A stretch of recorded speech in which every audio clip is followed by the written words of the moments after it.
अभी गोकुल नहीं पहुंचे कि कन्हैया जी की मौसी वहां पहले ही पहुंच गई। कौन? कंसेन प्रहृता घोरा पूतना बालघातिनी शिशुश्चार निघंती पुरग्राम ब्रजातिसु। नंद बाबा भी गोकुल नहीं पहुंच पाए, हुआ से पहले पूतना नाम की राक्षसी गोकुल पहुंच गई और किस प्रकार से पहुंची? बहुत ही सुंदर स्वरूप बनाया, इतना सुंदर स्वरूप बनाया कि देखने में लग रहा था कि जैसे मानो श्री देवी आ गई हो, यानी लक्ष्मी जी स्वयं आ गई हो। इतना सुंदर स्वरूप बनाया। पूतना को देख करके लोग विमोहित हो जाते हैं और किसी को पता नहीं चला कि आखिर ये है कौन। इस प्रकार से पूतना पहुंच जाती है और यशोदा मैया से कहती है, अरे बहन राम राम, मैंने सुना कि तुम्हारे घर में लाला का जन्म भयो, तो अपने आप को हम रोक नहीं पाए और बधाई लेकर के हम चली आई। यशोदा मैया आंखें फाड़ फाड़ के देख रही है, या हमारी बहन कहां से आ गई, या से पहले तो या की शकल हमने कब न देखी। लेकिन सबको यश देने वाली यशोदा वो सोचने लगी कि आखिर जब बहन बता रही है और इतना प्रेम से बधाई लेके आई है, तो कोई ना कोई बहन तो होगी ही, ना सगी सही चचेरी ममेरी फुफेरी कोई बहन होगी जिसको हमने पहले नहीं देखा। सबको यश देने वाली यशोदा मैया चाह कर भी ये नहीं पूछ सकी कि आप कौन हैं। यशोदा मैया ने सोचा, अगर मैं एकाएक पूछूंगी कि बहन मैंने तुमको पहचाना नहीं, तो बेचारी इतना प्रेम से आई है बुरा मान जाएगी।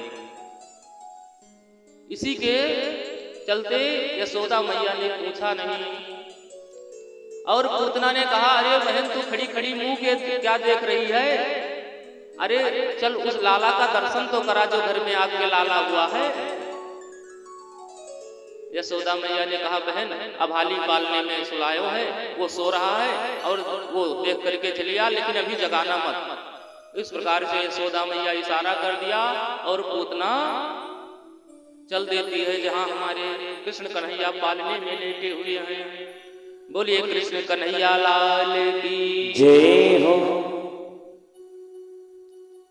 और इस प्रकार से जब पूतना पहुंचती है, भगवान ने देखा कि अभी मेरी मैया पालने में मुझे सुला करके गई, अभी देर ना भई कि मौसी देखने के लिए आ गई।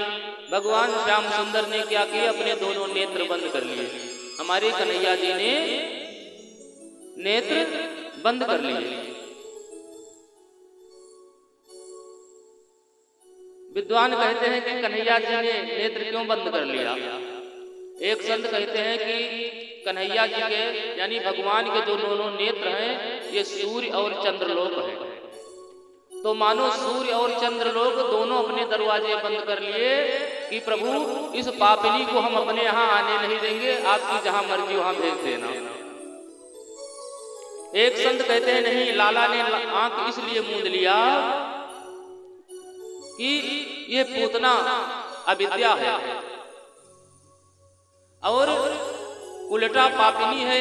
पापिनी का मुख नहीं देखना चाहिए, दृष्टि वही डालना चाहिए जो दृष्टि के योग्य हो, देखने के लायक हो, और जो दृष्टि के योग्य ना हो वहां दृष्टि नहीं डालना चाहिए।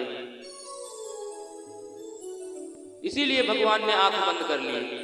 एक संत कहते हैं नहीं, ये बात नहीं थी, हमारे कन्हैया ने आंखें इसलिए बंद कर लिया कि कन्हैया जी सोचने लगे कि हम आए थे भक्तों के बीच माखन मिश्री खाने के लिए, भक्तों के बीच हम आए थे माखन मिश्री खाने के लिए, और माखन मिश्री का तो अभी दर्शन भी ना भयो और या अविद्या जहर पियावे पहले ही आ गई। इसलिए हमारे कन्हैया जी ने आंख बंद कर लिया कि ये जहर पीने का काम तो हमारा है नहीं, यह काम तो हमारे भोले बाबा को है।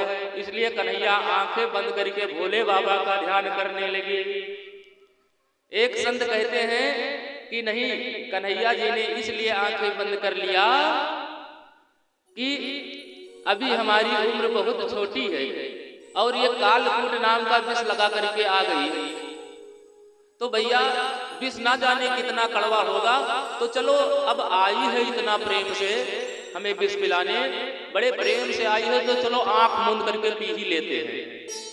क्योंकि जब माताएं बच्चों को कोई कड़वी दवा पिलाती हैं तो कहती हैं बाबू एक ही बार में आंख मूंद करके घुट जाओ, तो कन्हैया कहते हैं चलो जब इतना प्रेम से आ गई तो एक बार आंख मूंद करके विष पी ही लेते हैं। भक्तों, इस प्रकार से जितने संत उतनी मत की कन्हैया जी ने आंखें क्यों बंद की। और कन्हैया जी आंखें बंद किए हैं, पूतना पहुंच गई, पूतना ने कन्हैया जी को उठाया और आंचल का ओट किया और अपने विष लगे स्तनों को कन्हैया जी के मुंह में रख दिया। कन्हैया जी ने पहले पूतना का विष पिया, क्योंकि विष ऊपर लगा था, पहले विष पिया, उसके बाद उसका दूध पिया। और विष और दूध जब दोनों समाप्त होने लगा, विष भी समाप्त हो गया और दूध भी समाप्त हुआ, तो हमारे कन्हैया जी पूतना के प्राणों को पीने लगे। जब प्राणों को कन्हैया जी पीने लगे, खींचने लगे, तो हुआ क्या भक्तों, उसके मर्म स्थल में बहुत भयंकर वेदना होने लगी। उसके मर्म स्थल में बहुत भयंकर वेदना होने लगी। वो कहने लगी छोड़ दो छोड़ दो। कन्हैया जी ने कहा मौसी जल्दी तो मैं किसी को पकड़ता नहीं हूँ, एक बार पकड़ लेता हूँ तो छोड़ता नहीं हूँ, अब छोड़ने वाले नहीं। इतना प्रेम से जब आ ही गई मेरे पास तो अब छोड़ेंगे तभी जब आपका प्रेम खत्म हो जाए तब। और ये चिल्लाने लगी कि सामुंच मुंचालनिति प्रभासिणी निष्पीयमान किल जीव मरमणि विकृत नेत्र चरण भुजो मुह प्रसीवन गात्र चिपधीर रोदः। छोड़ दो कहती हुई, और जब भगवान ने नहीं छोड़ा तो भगवान को लेकर के बड़े जोर से भागी और अपने असली रूप में आ गई। भगवान ने छोड़ा नहीं और उसके स्तनों से ही उसके प्राणों को खींच लिया। बोलिए बांके बिहारी सरकार की। और जब भगवान ने उसके प्राणों को खींच लिया, उतना अपने असली रूप भयंकर रूप में आकाश में लेकर के उड़ गई थी। कन्हैया को जमीन में आकर के धड़ाम दी से गिर गई, धड़ाम दी से जमीन पर गिरी। और भक्तों, पूतना का शरीर इतना लंबा चौड़ा था कि 6 कोस तक ब्रिज में जितने पेड़ पौधे लगे थे सब टूट करके गिर गए जब पूतना गिरी। 6 कोस लंबा चौड़ा स्वरूप अपना बनाया था उसने। और इधर तब तक हमारे नंद बाबा भी पहुंच गए और इधर